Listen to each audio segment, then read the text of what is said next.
Hello, everybody. It's 4 o'clock on Wednesday, March 18th. The 2020 NFL League year has officially now begun. This is part one of our NFL Free Agency podcast special extravaganza here on the Props Network podcast.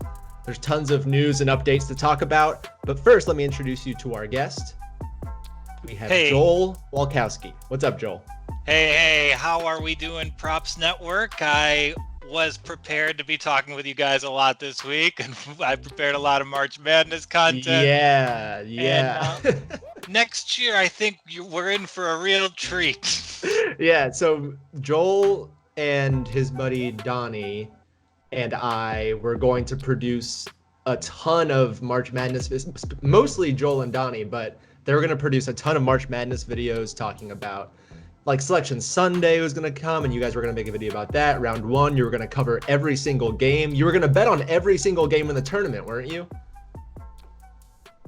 Yeah, and that's the idea we presented to the good people at the Props Network. We're like, hey, we know you're an upstart gambling site. Brackets, they're for children. We're degenerates here. We're catering to the degenerate demo. Let us put money on every one of the 67 games in the NCAA tournament. And it didn't happen. However, just before this virus was breaking out, I had a day off on a Tuesday. I rode to the Atlantic 10 tournament in Barclays, and I watched two of the last college basketball games for the season. Oh, wow. You were there? Yeah, I was there. I got to see George Mason. I got to see Fordham. And I got one last gambling loss in before we shuttered things. I did break up with my bookie over it, actually. You broke up with your bookie? I broke up with my bookie. I was down like $47, which is normally no big deal, but I just lost like 3 jobs in the course of a week. So he's trying to collect $47 on Monday night. It's like, okay, have your $47, disable my account. I'm going to take my business elsewhere as soon as there's something else to gamble. Jesus. Yeah, so he was giving no slack on the payouts. He wanted the money immediately, even though, yeah, you're a freelancer. You're like a film freelancer. So you haven't been working in like over a week, right? Yeah, I'm shut down till mid-April at the earliest. So if you're going to treat me like that, I'll take my business elsewhere. Now that gambling is shut down, I hate to say it, this might be a problematic take, but I can see the allure of dog fighting. Oh my God. We're going to see it come back. It doesn't have to be legal. You don't have to do Michael Vick with the whole operation. But, I got an 11-year-old corgi. I'll toss her in the ring for a little bit of action. Jesus Christ. Hopefully it doesn't come to that. I know that like there is a league on Twitch. Someone is simulating every basketball game for the remainder of the NBA season and setting lines for it for people on Twitch to bet on. So there's stuff like that, which is wild. There's like a marble league. Have you seen Gel's marble races on YouTube?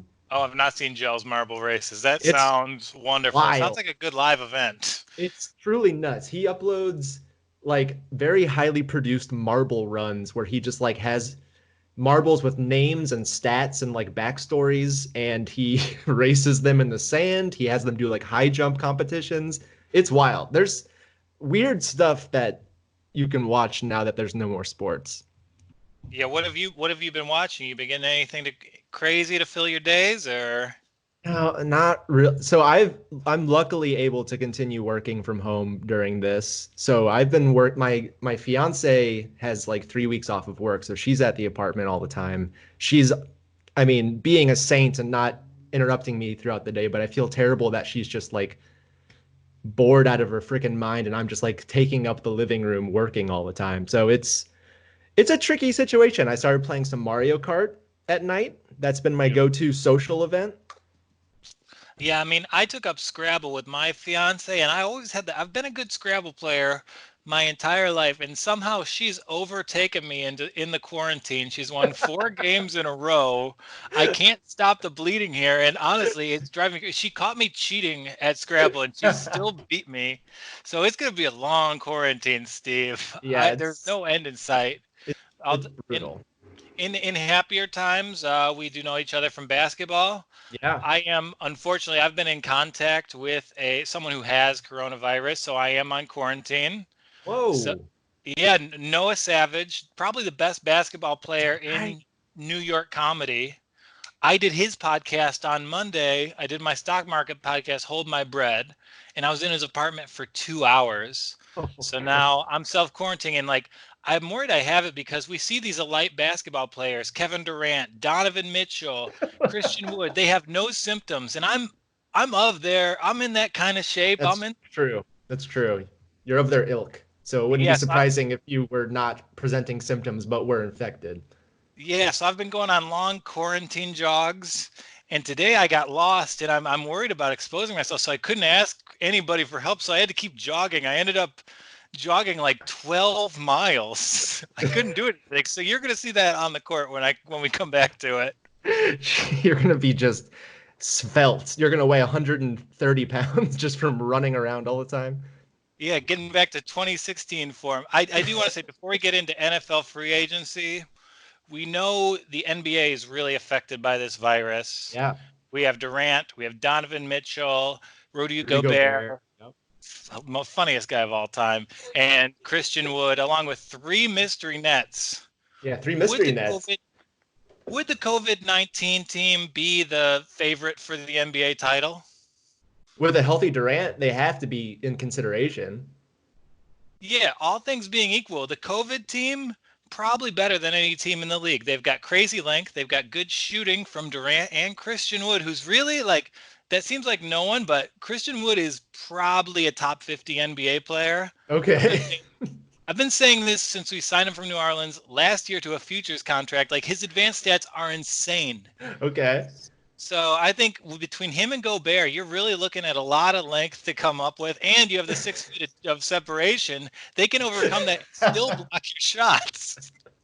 Do you think it's possible that Kyrie was a COVID-19 conspiracy person who didn't believe it was a real thing? 100%. And it took his near and dear friend Kevin Durant getting it for him to understand that it is a real thing.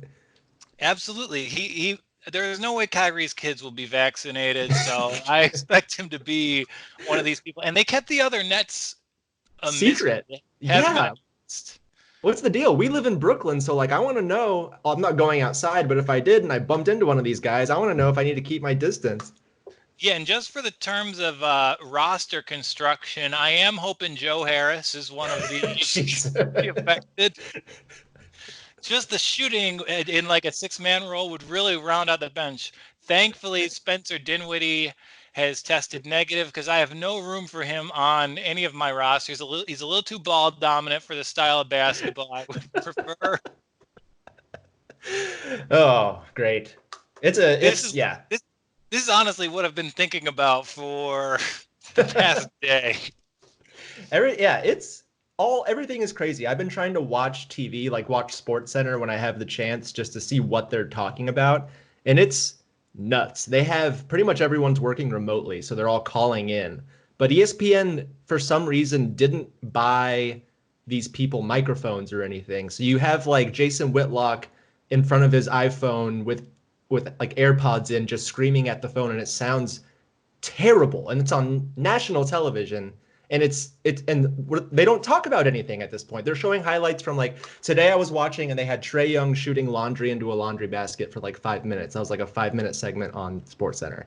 So thank God the NFL league year just started, so we could have something to talk about and to hold us over for a little bit.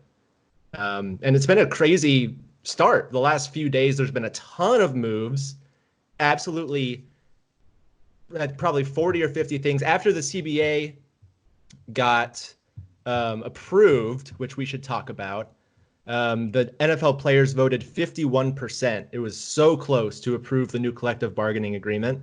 And in the new CBA, there's a 17-game regular season, which will probably go into effect in 2021, and an expanded playoff field, which will probably go into effect this coming season, I think. Yes, Are great you news. excited about the new playoff field? I am excited about the new playoff field. I think probably 2 buys is too many per conference. So I think having the number one record in your conference should be rewarded. Then Yeah. we're going to see more action in the latest weeks of the season. So it'll keep these contenders like Baltimore or Kansas City keeping their players on the field for yet another week. Right. And I do want to say, like, Aaron Rodgers kind of threw some of his teammates under the bus for their level of disinterest. Like, it seems like him as a superstar player really stepped up and considered the common NFL player. And it was Right. disheartening to me to see 500 NFL players abstain from voting. Yeah, right? What happened? I Why did mean, they I, not vote? I guess there's a level of apathy and disinterest, but because a lot of these guys are 21, 22 years old, like they Right. might not grasp the long-term like ramifications of that. And it's not like the NFL is going to include that in the rookie symposium. Like, hey, you want to participate in your collective labor? Right. Yeah. Wow, the They probably parallels.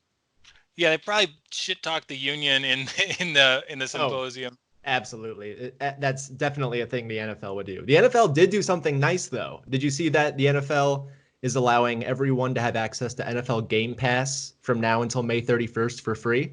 Wonderful. Does that include the all 22? It does. For the last 10 years, from 2009 to this most recent season, you can watch every game, the all 22s, every playoff game, every Super Bowl. Pretty crazy. Nice. What's the first thing you're going to watch on there?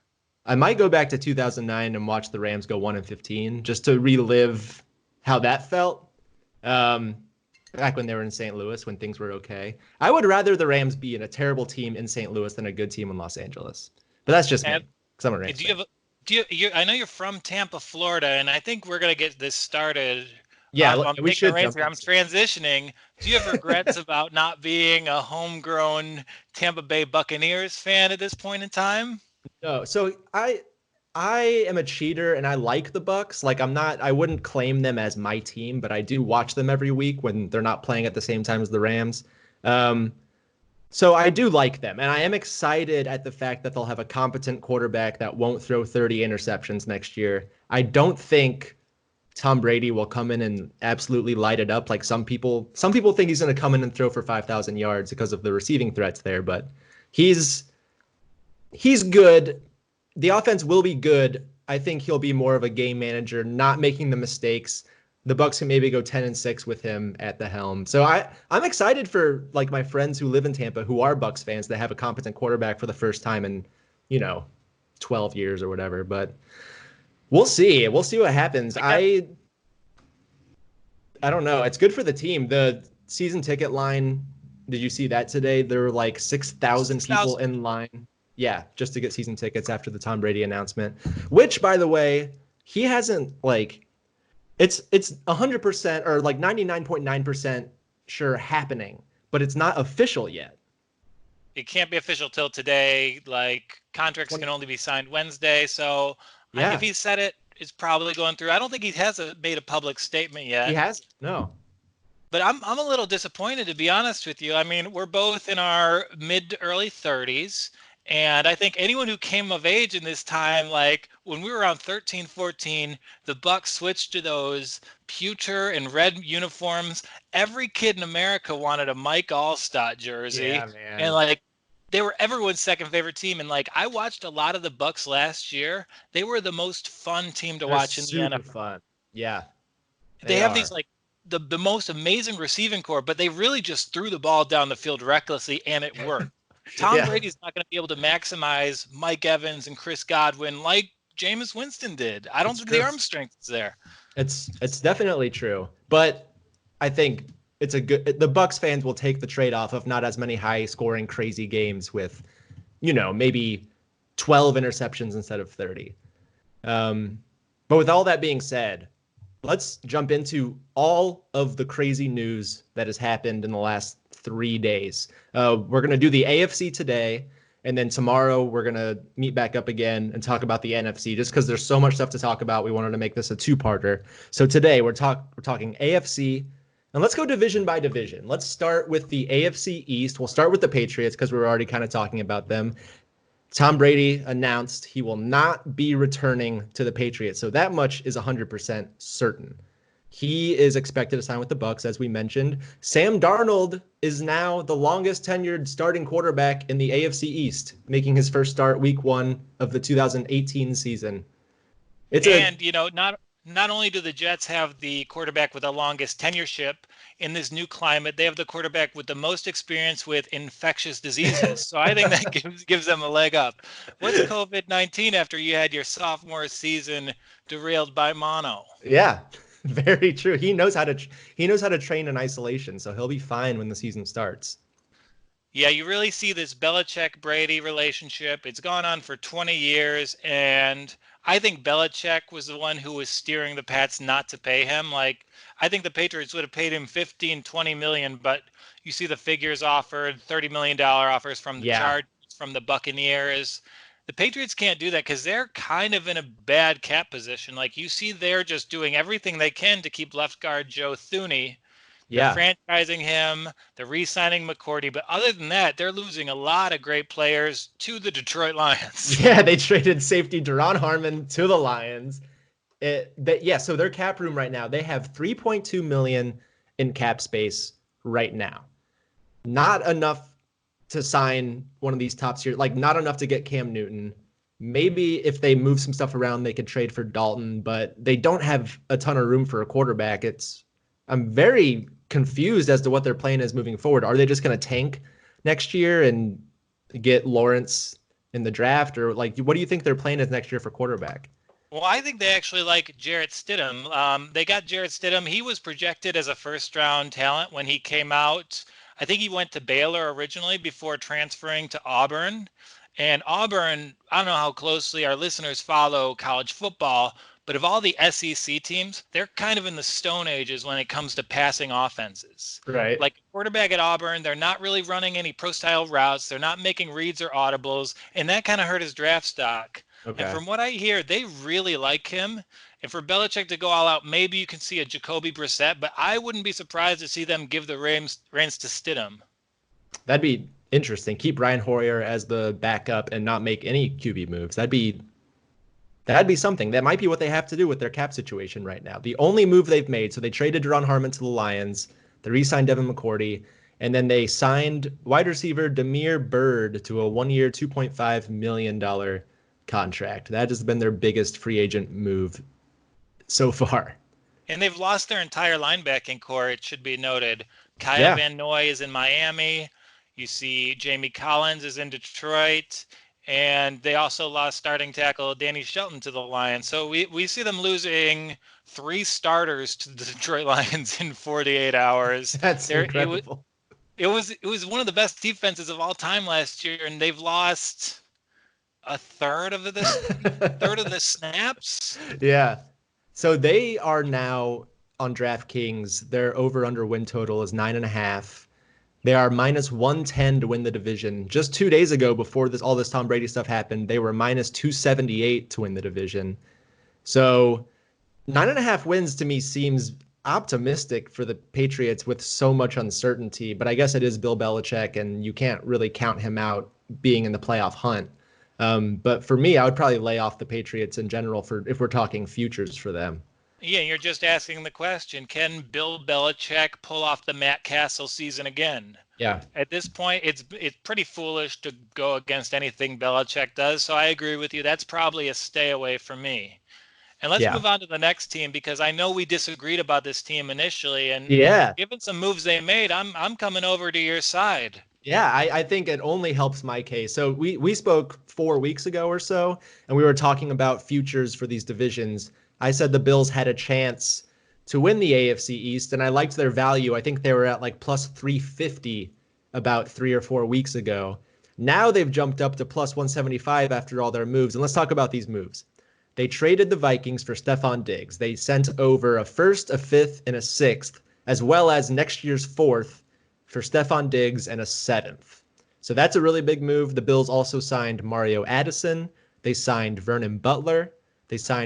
They re-signed Jordan Poyer. They signed Quentin Jefferson, a bunch of defensive moves there, and Josh Norman. They've made a lot of moves. Yeah, and they paid a steep price for Stephon Diggs, Yeah. especially when this is supposedly a receiver-rich draft. But from a Yeah. win now perspective, you have a quarterback who can't throw the ball, and pairing John Brown rather, with Stephon Diggs gives them a unique element of speed in their receiving core. Yeah. Like we know Josh Allen can't complete a deep ball, but just underneath routes, slants, use these speedsters to open up their run game. I think it's going to be an effective and efficient offense if we can limit the turnovers from Josh Allen. Yeah, and I mean, he can't. Maybe it'll be hard for him to overthrow players like Stephon Diggs. Like maybe with Diggs' speed, they will connect on some deep passes just because of how fast Stephon Diggs is. It'll be an interesting offense for sure. I think they're a really quick offense, a lot of athleticism. They'll be hard to contain. Yeah, and there's some principles that they've learned from the Patriots over the years. Like I think the 5, 6 yard passes will consistently be there with Diggs. Yeah. And I think they're just going to rely on a what was a pretty efficient run game last year and will be consistently a competitive team. So I I was out so on this team. I thought they were going to fall out of the playoff race, and now given everything that's happened in this division, I could see them getting. I would go with the Bills to maybe get that second wild card spot. Oh, you'd still. I think they win the division, and they're at plus 175, and I would take that right now. Their over under for wins is 8.5. I would take the over on that. I don't want to seem like I'm completely buying in, but I do think they win 10 games, and that is enough to win the East.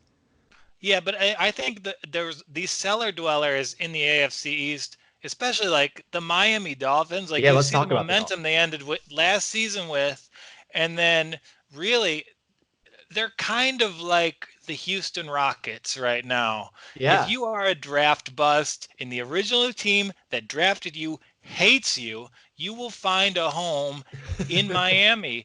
Eric Flowers, Kyle Van Noy combined 80 million for those two. I'm a Yeah. Lions fan. Kyle Van Noy couldn't see the field on some terrible teams. Every Giants fan I know hates Eric Flowers, and now they're cornerstones of a feisty Brian Flores team. Yeah. And some other moves they made, they signed Shaq Lawson to a 3-year deal. They signed Byron Jones to a 5-year, $82.5 million contract. They grabbed Jordan Howard for a 2-year deal. Ryan Fitzpatrick led the team in rushing last year, so it'll be nice for them to have a competent running back for the entire season. They got Emmanuel Ogba, and they stole the Patriots center, Ted Karras. Yeah, and I think Byron Jones, he was probably considered the best player in free agency. Yeah, I mean, obviously, if you read the lists, like Tom Brady and Drew Brees are going to top that list. But from right. like a player hitting their peak, he's a 26-year-old cornerback who can play in any style. And you really saw him. A lot of defenders went out for the Cowboys last season, Right. and they never got torched through the passing game. I know Yeah. they played Philadelphia twice, but they did all right. Oh no, Yep. Sam's gonna hear that and be mad at me. I said something bad about the Eagles. Sorry, Sam. Love you, brother. So the interesting thing about the Dolphins, I think they might have won free agency so far, in my opinion. Like they've just made the biggest impact moves other than those teams that got their quarterbacks. But it's unknown how their offense will run. Like we don't know who their quarterback's going to be, and we're assuming Tua at this point, probably. Um, they have question marks at wide receiver. They have question marks on the offensive line. So it's just I get their win total over under is 6. And that's I think Oh, exactly six. where it should be. Pound that over because this over under is made before. I know Vegas probably takes it into consideration, Yeah. but they have 3 first round draft picks. They might use one of the they might trade up 5 and 18 with the Lions to get the third pick and go with Tua. That's the most consistent thing I've seen across all mock drafts. Yeah. But if you want to talk about efficiency for an offense, Jordan Howard is a player who I've loved in 2 different destinations. As a Lions fan watching the Bears, Jordan Howard was the off. I can't think of a Bear offensive weapon that really just made me more afraid than Jordan Howard was. And then last year in Philadelphia, just automatic 4 or 5 yards a Yeah. carry. He averaged 4 yards per carry last year, even with those injuries. So he's a consistent guy that'll get you 4 yards a carry. And the Dolphins desperately need that after trading away Kenyon Drake last year. So they'll be a fun team to watch. The AFC East this year is, I think, more up for grabs than it's been in 20 years, other than that one year that Brady got hurt, obviously.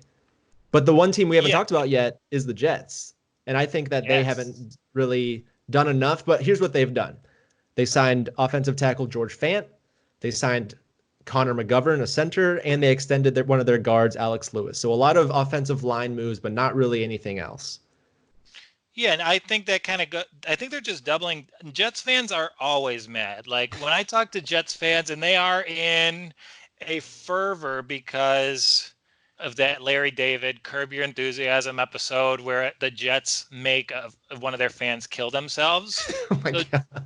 so Jets fans like to consider themselves the most tortured fan base in the whole NFL. Right. As a Lions fan, I disagree with that. Yeah. And counterpoint to the Larry David thing, I did watch Contagion, and the main character was a Detroit Lions fan. Like that was the first line of the movie. Is like Lawrence Fishburne is walking into the hospital. He compliments the janitor on his football picks, and the janitor says, "You got to give up on your Lions." So in the most pessimistic version of the world, the Lions are still terrible. This all like the Jets had a good offseason last year. They Yeah. spent their money, and I thought the plan worked, but the mono diagnosis of Sam Darnold really derailed that. Yeah. George Fant, great tackle. You saw him have a lot of success in Seattle, I believe. Yep. Connor McGovern, Denver lineman, usually a good bet. And if this can spring Le'Veon Bell, they might need to address some receiving concerns, but I Yep. think they're flirting with competency. So their win total is at 6.5, and they won 7 games last year with their quarterback out. What, 4 games with mono? So this is another team you might want to think about going with the over. Yeah, but I don't know what their receiving core is. I know Robbie Anderson is one of the great prizes remaining on the free agent Yep. market. I know Quincy Enunwa has some very serious injury concerns with Yep. his neck. So Yep. who knows how it's going to break down with them. Yeah, exactly. And just to run through what happened in the last 2 days with these futures, I already mentioned what happened with the Patriots. The Bills went from plus 350 to plus 175 to win the division. The Dolphins went from plus 1600 to plus 900. And the Jets went from plus 1200 to plus 750. All this happened in the last 48 hours. So pretty big. I mean, obviously, that's to be expected with the greatest quarterback, arguably, of all time leaving the division. But it's fun if you got in those bets before this happened. Yeah, and even still, I think there's good value in that Miami to win the division thing. If it's probably a crapshoot, Yeah. like is a team led by Darnold or Brissett or Josh Right. Allen really that much of a favorite over this TBD Dolphins team? There Right. seems like there's a lot of talent on the roster and maybe a blue chip coach. Yeah. Like if we're talking futures here, I love Brian Flores as coach of the year. He can bring that home with an 8-8 record, and it's probably a nice bet. Yeah. And if you're thinking about putting a futures bet on the Dolphins to either exceed 6 wins or to win the division, do it before the draft. Because if they lock up a big name quarterback, the public will bet on them to exceed, and you might see their numbers shift. So if you're gonna bet on the Dolphins, do it before the draft happens, because I do think they will end up with one of those top 2 or 3 quarterbacks. Yeah, and it seems like the third and fourth quarterbacks are just rising up the charts. Yeah. People are falling in love with Herbert, with Jordan Hmm. Love from Utah State. Like Yeah. there were reports from the combine that Miami was kind of rude to Tua. Oh, really? So yeah, they said they kind of gave him the cold shoulder, and that might just be like pre-draft posturing, and they've been scouting this guy for 3 years. Right. But it's possible that the team could fall in love with Justin Herbert's size. Right. Definitely. All right. Let's go now to the AFC North. You hate to Haven't see it. You hate to see it. Every time free agency hits, the Ravens, they get some Pro Bowl defensive player who's past 30, that he has a new lease on life, Yep. and they get another 5 years out of him, and they did it Yep. again. Yep. The Jaguars traded Calais Campbell to the Ravens for a 5th-round pick. Calais Campbell was a all-pro. He was all-pro last year. He's Wasn't he the old. defensive player of the year in 2017? That sounds right. He's incredible. He's consistently incredible. He is a little older. I think he's coming up on 35. But even if it's a 5th-round pick, if you can get 2 more years out of him, it's entirely worth it. The Ravens completely cleaned up, I think, in free agency so far. They also got Michael Brockers, former Ram, for 3 years, $30 million. So their defensive line looks stout right now. They also traded Hayden Hurst, who on their roster was probably their 3rd-string tight end, to the Falcons for a 2nd and a 5th-round pick. They also threw in a 4th-rounder with that. And then they immediately flipped that 5th for Calais Campbell. I think they've done really well. How many players in the league are as valuable to a team's success as Ozzie Newsome? You see him consistently make these moves, keep him in contest. Why would you even trade with the Ravens at this point? Yeah, if you're in the AFC, don't trade with them. And as a Rams guy, how good is Michael Brockers? Is he just an effective start? No, he's very good. He shows flashes of really, really, really good contribution. I think he'll start for the Ravens, and he is very solid, especially lining up against next to Calais Campbell, where he will take a lot of double teams. Brockers might see a lot of pressures, a lot of sacks. He's a good run stopper. He's a great player, and we're already great. So this is just fantastic. And this kind of builds the team to fortify their strengths. They see their offense, they see the numbers they put up last year, and they know teams are going to be playing from behind. If you're adding penetration from the defensive line like Campbell has consistently done, You're flanking him with Brockers, and you're increasing your draft war chest. Just a masterful job done once again by the Ravens front office. Yeah. And you see them operating from such a position of strength. Yeah, and they also franchise tagged Matt Judon, so another pass rusher. So a team that was arguably the best team last year only is getting better. They're going to be scary. Their over under is 11 wins. I would take the over immediately, and they're minus 177 to win the division, which I don't think is enough stakes. I think I would put $100 on them minus 177. That's nothing. Yeah, once I get $100 again, I'll put it on the Dolphins. I'll put it on the Ravens, all for the division. I mean, I did like a lot of the moves done within their division. I didn't really see anything too significant done out of Pittsburgh. No. It is funny though. I don't want to take this into dark territory, but there are the wires I follow. They log every transaction. Yeah. And Ryan Shazier was moved to the physically unable to perform list just yesterday. Took him a while for that. If it was any more slow moving, that transaction would be Mr. Shazier himself. Oh boy. Yeah, he went to the retirement list, right? Yeah. So he'll continue making the money from the team, but he's effectively retired. Yeah, they're not deal. Lions where they try and get the signing bonus back. Luckily, he played one of the classier organizations in the league. Yeah. So the Steelers, all they've really done, they tagged Bud Dupree and they signed Derek Watt, the brother of TJ and JJ. Family reunion, baby. 2 Watts in Pittsburgh. And Derek Watt is going to make more money next year than his brother, even though his brother is a perennial Pro Bowler. Just maybe that'll make him a little angry. Maybe there'll be some anger there. He owes a lot of thanks to Kyle Shanahan's use of Juszczyk out in San Francisco. Yeah. I haven't seen a fullback get that kind of money in quite some time. So props to them for resetting the market for that position. Yeah, 3 years, $9.75 million for Derek Watt. Pretty crazy, but that's pretty much all they've done. The Browns have made a couple big moves. They grabbed Austin Hooper, who is now the highest paid tight end in the league, 4 years, $44 million.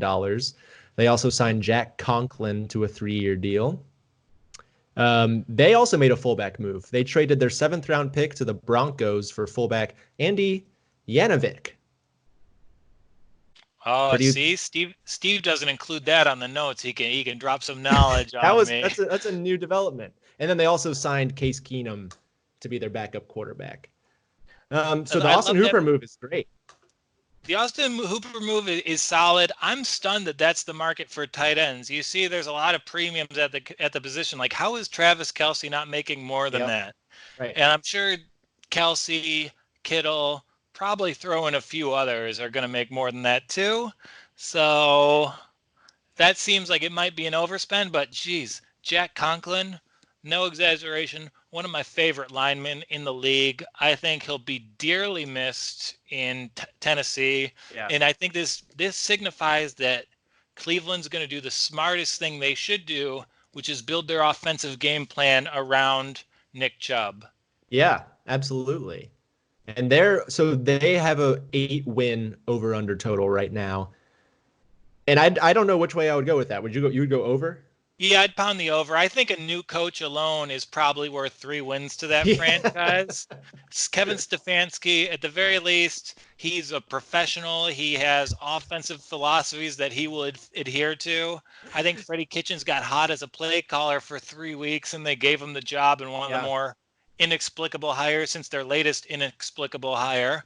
So yeah, I think if you kind of see this, they're investing in tight end, they're investing in tackle. I don't know if Jack's going to play right or left for them, Right. but I think that would really increase the run game. Because the one thing that Conklin really popped out at me is he's such a good blocker down the field. He'll still Yeah. get his initial block and then just be a lead blocker for his running back. Yeah. And we saw it last year with Derrick Henry just exploding how good of a run blocker he can be. All right, last team, Cincinnati Bengals. They tagged AJ Green, giving Burrow a weapon immediately. They signed nose tackle DJ Reader to a 4-year, $53 million contract. And they signed Trey Waynes to a 3-year, $42 million contract. So those are some pretty big signings right there. Is it enough for them to win 5 games? No, I don't think it is, but it's nice that they're trying to field a defense, and it Mm-hmm. seems like they're really just kind of seemed by all indications AJ Green wanted out of there, Yeah. and it seems like they're kind of prepping him for a future role within the organization. Yeah. He could be a Bengal for life.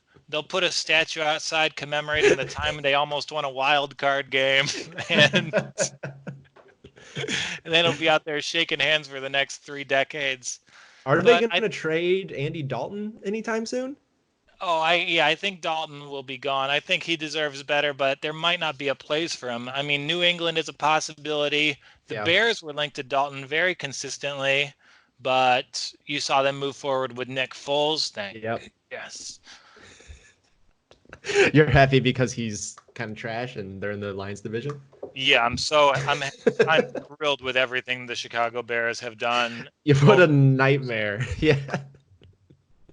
Nick Foles, Um, Trubisky, fantastic. yeah, it's a great competition they got going there in the QB room. The Bengals over under is 5 wins. I think I would lay off just because there's so much unknown with how Burrow's going to perform.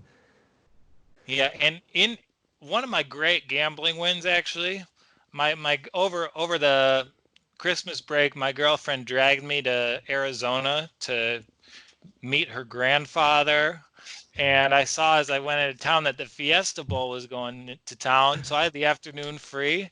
So I went to the Fiesta Bowl with a couple friends who happened to be in town, and while in line to get in the Fiesta Bowl, I had a very significant 5 minutes. One, met Bryce Harper, nice Whoa. dude. And two, in what, given my bookie relationship, this might be my last gambling win of all time.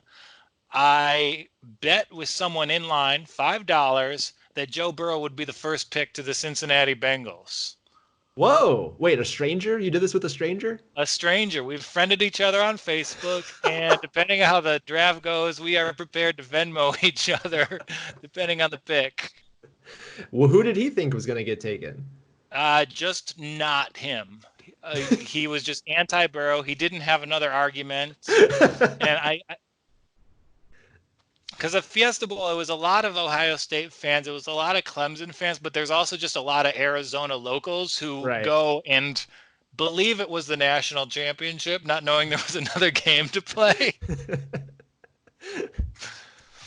Oh, fantastic.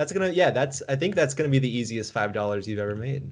Absolutely. It'll be great. And if he doesn't make good on it, my in-laws are moving to Arizona, so I'll be able to track him down and show up at his place of business.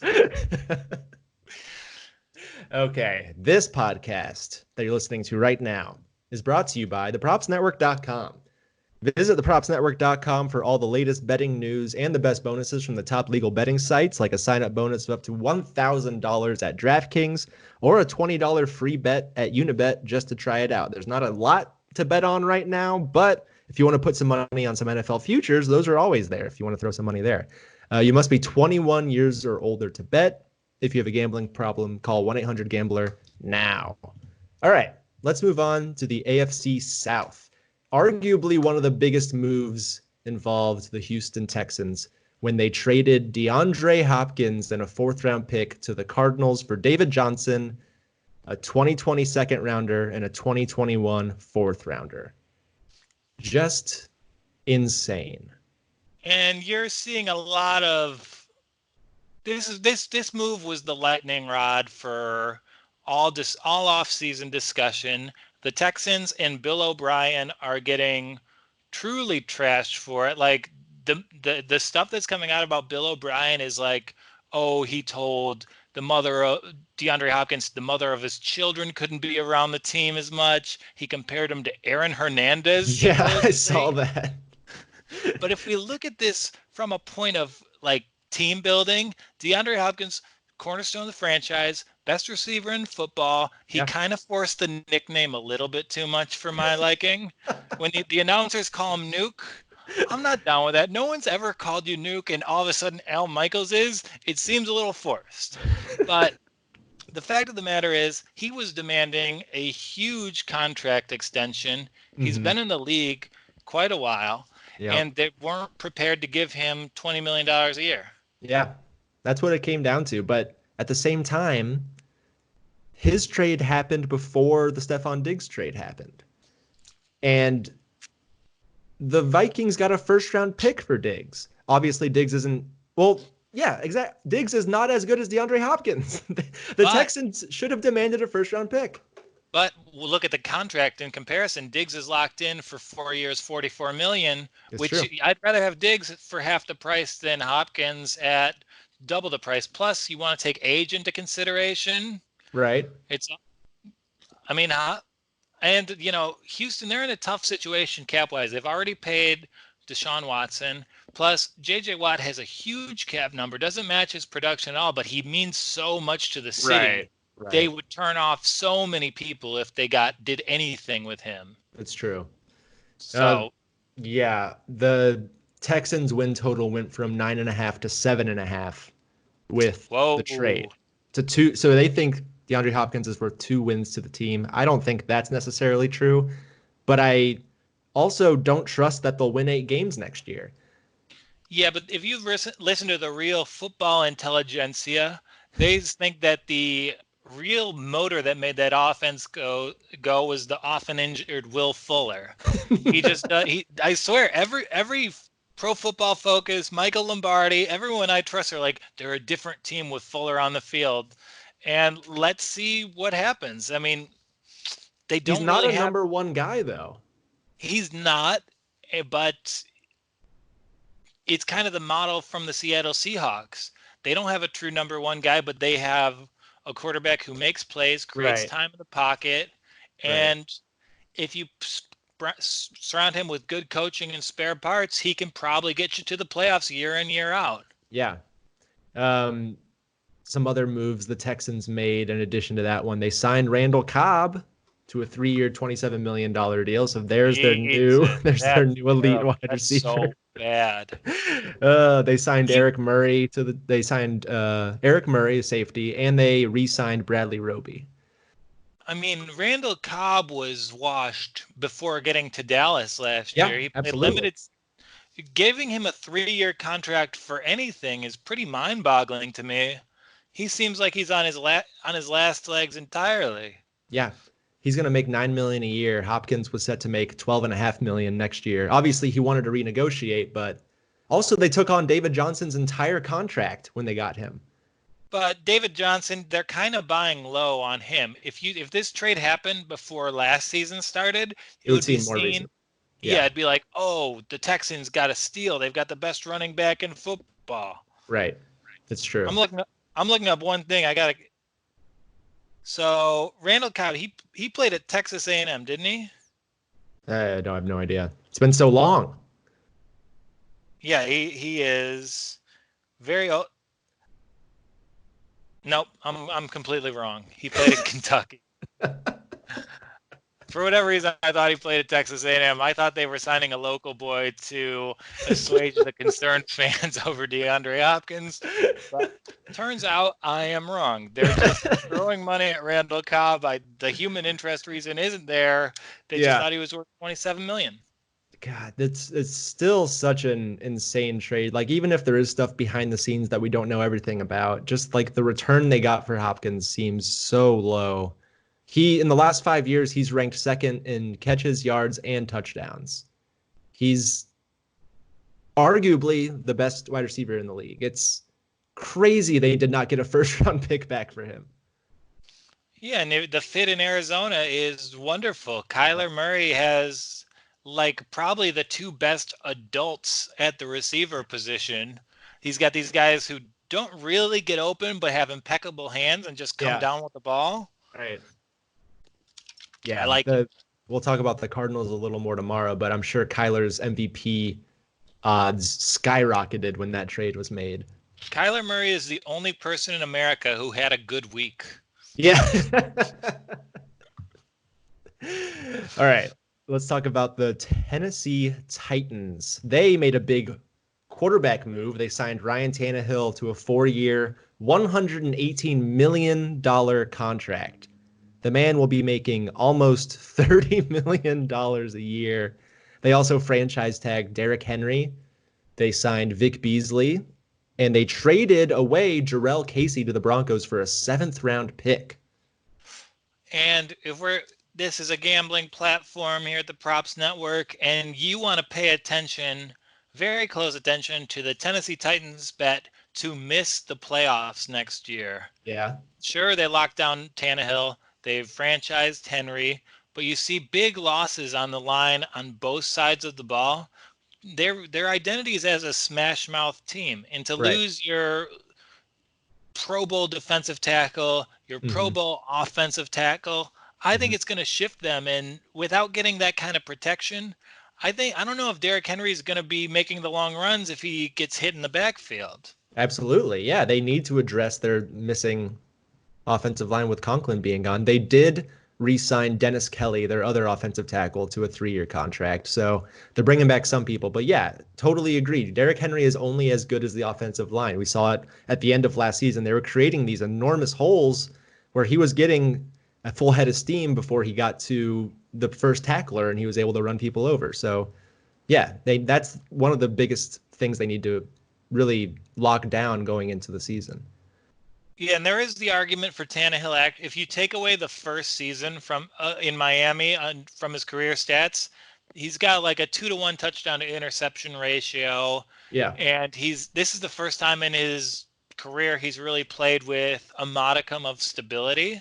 right. So that's maybe a little bit too high per year for him, but if everyone needs a quarterback, and if you like your guy, you might as well move forward with Tannehill. Yeah, I mean, I like Ryan Tannehill, but he's making more than Drew Brees is next year. He's making around what Tom Brady is projected to make. It's just it's interesting how much they paid for him when I don't think he would have grabbed this much money on the open market. Can I give a take? Yeah, absolutely. For these prices, I think Tannehill is probably a better player than Brees or Brady right now. The human body is subject to certain laws of physical degradation. I'll take the 32-year-old guy over the 40-year-old dudes. Even though they're Hall of Famers? Yeah, they were Hall of Famers, but what's the precedent for success going this late into their career? both Brady and Breeze have looked a little shaky in the past several Sure. postseasons. Sure. Just this postseason for Brady, but Breeze, the end against the Rams didn't look great. They're Right. consistently subbing in another quarterback to get throws, and they didn't miss a beat when Bridgewater was the starting Yeah. quarterback. So Yeah. yeah, giving all these older quarterbacks all kinds of money, I'd rather take a flyer on Tannehill and go with the momentum. But if I'm going to do that, I'd kind of like to keep those tackles as well. Yeah, that's another very, very true thing, especially because we saw him. He is a great quarterback when he doesn't have to do too much. If you let Derrick Henry run the ball 20 times a game, Tannehill will make the throws he needs to make. And yeah, they need that offensive line. Let's go now to the Colts. The Colts made a pretty big trade in the last couple of days. They traded their 13th overall pick to the 49ers for DeForest Buckner, the all-pro defensive tackle. Yeah. And they immediately signed him to a contract paying him $20 million a year. And the bigger thing that they did is they got Phillip Rivers on a 1-year deal for $25 million. And I think I might be the world's only Phillip Rivers fan. I love his sideline tirades. I think about the way he comports himself on the sidelines when I go to pick up basketball. I try Yeah. and be the Phil Rivers of our weekly pickup basketball game. And I'm talking about all these old quarterbacks and the degradation of play. I'm not too worried about Rivers because he's playing behind an amazing offensive line Yep. and he's always played like an old guy. At no point in his career did Phillip Rivers throw a beautiful ball. He releases it like a shot putter and it just stays in the air for 40 seconds. And I think he'll be able to do that a little bit longer. Yeah. I think the Colts is the perfect landing spot for him. The Colts also re-signed Anthony Costanzo, their left tackle. So their offensive line is in a great position to protect him. He needs that protection for him to continue playing after being at the Chargers for his whole career. The Colts are now the odds-on favorites to win the AFC South. They are plus 150. Their win total is at 8.5 wins. How is a team that's the favorite to win a division's win total only at 8.5 wins? It's interesting. Would you take them to win the division at 150, or would you go with the Titans are plus 160, so they're pretty close. But is that a good value for them? We still don't really know how they're going to perform. Yeah, I think we're probably looking at the worst division in football this year. Yeah. You see three mediocre teams and one team that is outwardly tanking. Yeah. So I don't know. I could easily see them hitting the under and still winning the division. I believe they still have at least one first-round pick to work with. It may be two. Oh, But interesting. That's yeah. I trust you. I'm not going to look I it know up. they had multiple first-round picks going in Right. this. Maybe Miami only had three. I think. Gotcha. So if they still have a first, they can still make some moves this offseason. They are the most exciting team. I'm most excited to watch them and the Bucks next year just because of their new quarterback situations. I do wonder what the Colts will do with Jacoby Brissett moving forward. I think he could garner some value. Like if the Patriots come calling and they're like, "Hey, we'll give you a fifth for Jacoby Brissett," I think I would take that deal. Absolutely, and I'm incorrect. They gave up their first-round pick, but they have the 34th overall pick from Okay. Washington. So Okay. they still have two of the top 50 picks. So they'll be able Okay. to add some depth. And I think you want to look at what Frank Reich has been able to do during his time there. I mean, if Yeah. you look at his tenure in everywhere he's gone, Chargers, Eagles, Colts, he's always run a great offense. Eric Ebron isn't there, so the tight end position will be vastly improved. So, yeah, I probably think they're going to win the division. And they have so much cap room, they still have money to spend. Yeah, it's true. Yeah. They're fun. They're going to be a fun team next year. And the last team in the division, the team that we're not very optimistic about, is the Jacksonville Jaguars. We already talked about how they traded away Calais Campbell for a 5th-round pick. They have signed a couple good players. They signed Joe Schobert for a 5-year deal. They signed Darquez Denard for a 3-year deal. But they just recently, a couple hours ago, traded Nick Foles away. So it is time for Gardner Minshew to be their starting quarterback next year, which would be fun. Right now, this is a crazy stat. The oldest player on the Jaguars is 30 years old. Ooh. And so he gets to buy beer for the rookies. Yeah. I do want to put a addendum on the loss of Calais Campbell. I have toured Jacksonville extensively. I know a lot of the Jaguars, they get made fun of a lot, but they're a really great fan base. And when I was down there, I did a live Jaguars themed show, and I was given the Saxonville sandwich. Wonderful sandwich. And I'm afraid with his departure, they might not be selling the sandwich anymore. So big losses both on the football field and in the deli counter. Yeah, right. We got to talk to Jake Head and see what he feels about this. He's probably devastated.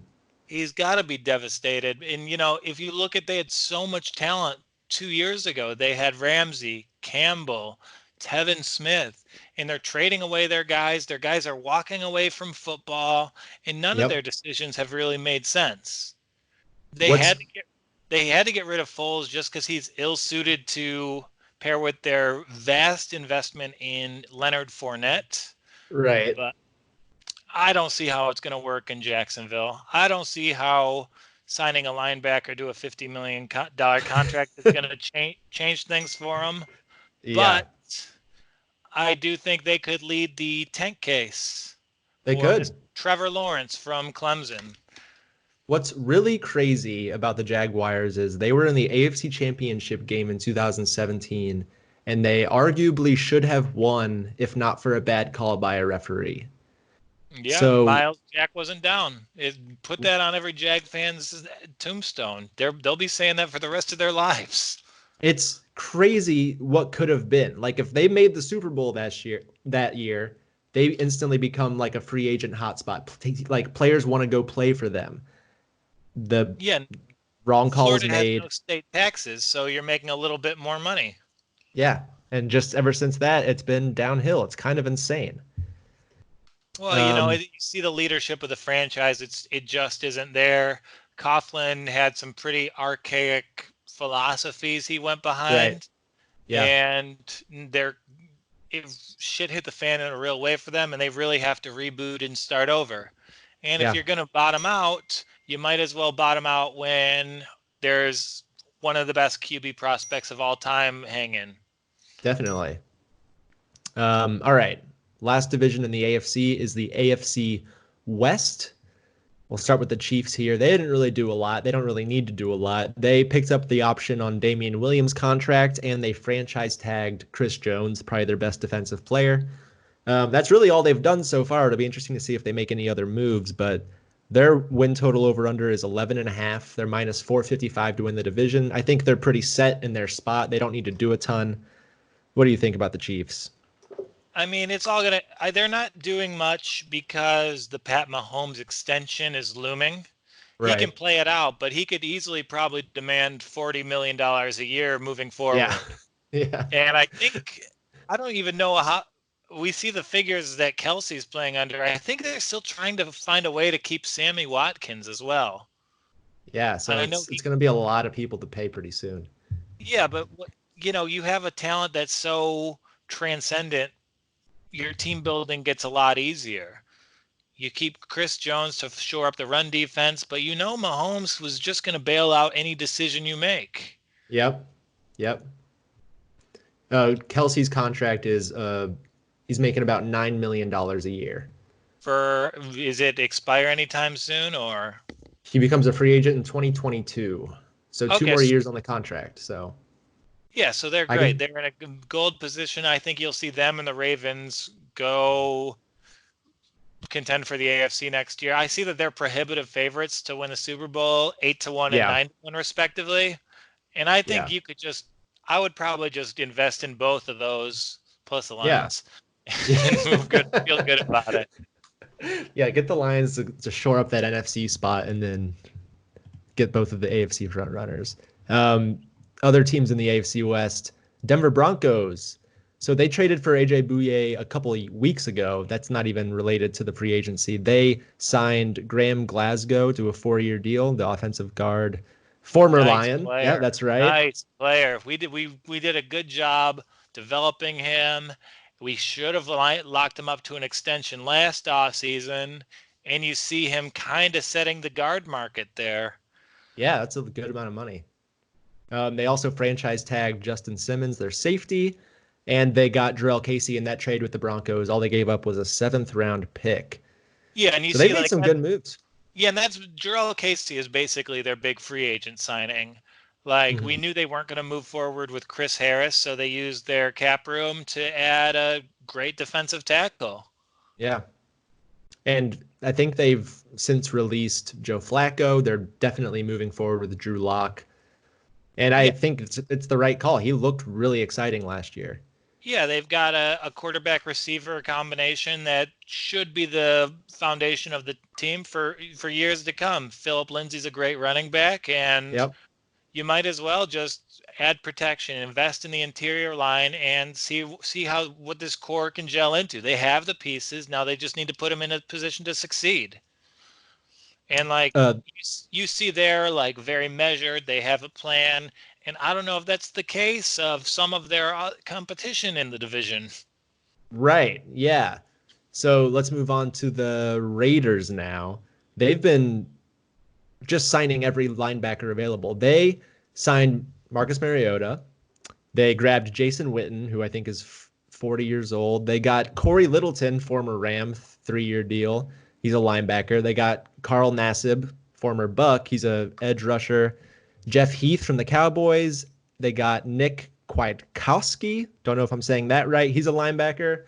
And they signed cornerback Eli Apple. So they've signed some weird players, but they're really stocking up on defense here. Yeah, and they did a great job in their draft last season. I don't know what the Carr Mariota quarterback is room is going to look like. It's two pretty mild mannered guys playing under Right. John Gruden. So I think there's gonna be a lot of passion in the meetings on one side of the table. Isn't this just the Jets off season from last year? Yeah. You Yeah. snap you Just snatch up every big market, big money guy you can as soon as you can. yeah. And I think they're just trying to make a splash in Vegas, Right. but I don't Yeah. necessarily see that. Carl Nassib, like he went from being just a guy who got cut on Hard Knocks to having a great career. He might have the best trajectory of Yeah. anyone else who's kind of like operated that space. Yeah, Uh, absolutely. Everyone else who was on the team that year and got cut is now on Cameo. There he is getting $25 million. Yeah, good for Carl. You can Good get for a Carl. cameo from Devin Kajust for $10. If any of our listeners want to be cheered up by a former tight end who has a great relationship with his father, I would recommend that in these trying times. And then the last team we're going to talk about today in the AFC and the AFC West is the Los Angeles Chargers. No Ooh, longer do they have Philip Rivers at the helm. They announced that they are expecting to start Tyrod Taylor at quarterback. I don't know how I feel about that. I also don't know if I believe that. I feel like when the draft comes around and Justin Herbert drops, they're gonna pick him. yeah, they're a lock to take a quarterback, I think, because their defense is in great shape, actually. They're young. They've got two of the premier young pass rushers, one of the best young players in the secondary. You're Yep. not building around your offense. You're Right. building around Ingram, Bosa, Derwin James. That is your team right there. You have Eckler catching passes out of the backfield, and it's nice to see Hunter Henry get the franchise tag, get Yep. paid. I know he had so many injury concerns, Yeah. and it seemed like he had another season-ending injury last year. He rallied, came back, gave some good production. So it made me happy to see him get paid. Yeah, absolutely. He got the tag. They also signed tackle Brian Bulaga from the Packers to a 3-year deal. And then you mentioned Eckler. He re signed a 4-year, $24.5 million extension. And they picked up Linval Joseph from the Vikings for a 2-year deal, shoring up that defensive line even more. Yeah, I mean, sure, they always seem like a team that could be good. They have weapons. They just never really deliver. And now there's so much unknown with the quarterback position. We've seen Tyrod Taylor play.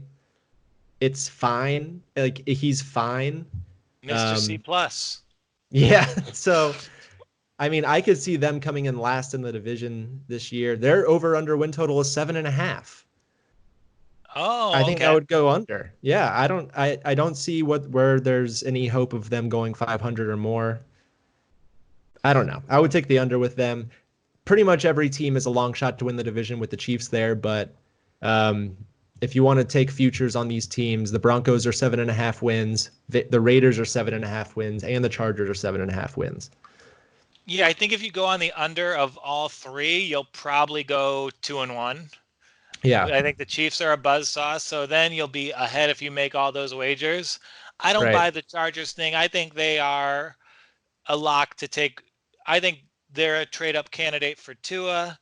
I think they're in play for Yeah. Jordan Love and Herbert. So Yep. maybe Tyrod Taylor's the starter for week 1, but in that marketplace, with their level of fan engagement, they need to take a quarterback.